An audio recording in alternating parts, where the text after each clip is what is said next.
Welcome to Pindar Poetry. We hope you learned something new.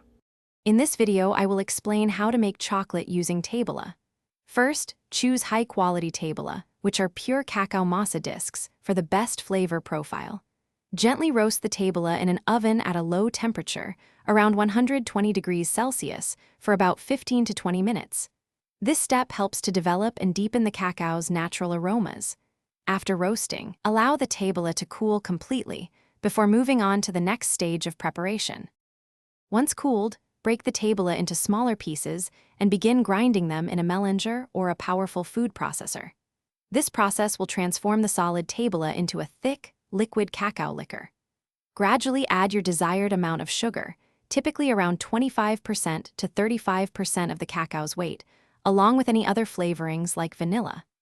Continue refining the mixture for several hours until it reaches a smooth, consistent texture. Tempering is crucial for a professional-looking, snappy chocolate bar. Gently heat your refined chocolate to approximately 45 degrees Celsius, then cool it down to about 27 degrees Celsius while stirring constantly.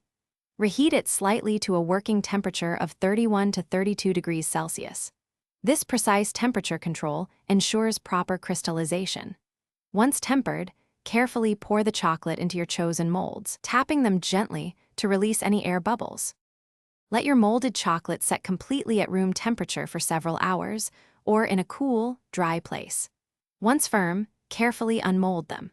Store your homemade chocolate in an airtight container away from direct sunlight and strong odors to maintain its freshness and flavor for up to several months. Remember to check the description for a link to the new Kindle Paperwhite and other great deals. Now you can enjoy your delicious, homemade Tablea chocolate. Thanks for watching. Consider subscribing if we helped you.